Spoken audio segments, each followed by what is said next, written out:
If you listed out everything that Bethesda's Elder Scrolls series is best known for, you'd probably include things like an open world, freeform character development, hundreds of NPCs with interesting backstories, and the freedom to go anywhere and do anything at any time. The Elder Scrolls Blades, unfortunately, has none of those things. It's a decent mobile RPG, but not a very good Elder Scrolls game, and it's loaded with obtrusive microtransactions.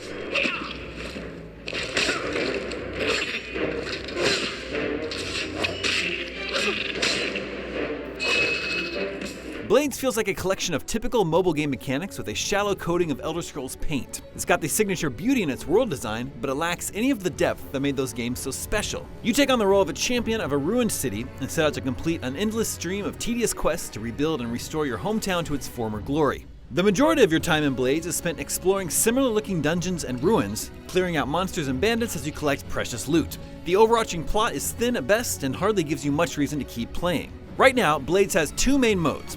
One, Town, is a series of uninteresting quests to clear out a certain number of enemies or collect items, bookended by long loading screens and then building and updating structures.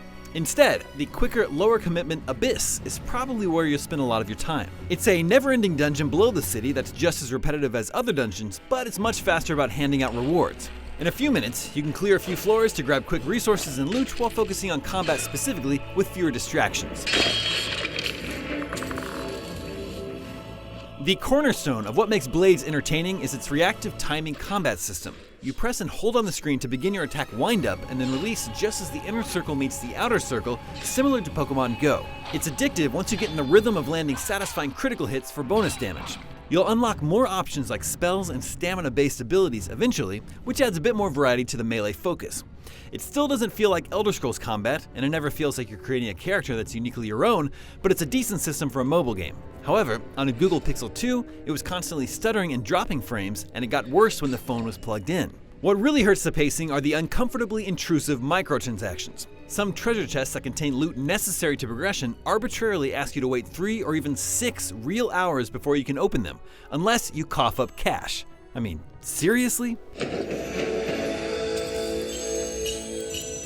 There is always something else to do if you're waiting on chests to unlock, whether it be a repeatable quest for easy XP, the Abyss dungeon, or just wandering around your town, but that's no excuse. If anything, the long periods of waiting just emphasize how much Blades is missing the vast, explorable open world that defines other Elder Scrolls games. The Elder Scrolls Blades has very little to do with the RPGs it's based on other than surface-level similarities, and it nearly buckles under the weight of intrusive microtransactions. Against the odds, its satisfying combat provides just enough fun to salvage it. It is visually impressive for a mobile game, and combat gets more varied once you level up a bit, so this adventure through a watered-down Tamriel isn't all bad. For more Elder Scrolls goodness, read our thoughts on where Elder Scrolls 6 might be set, and our preview of Elder Scrolls Online's next expansion.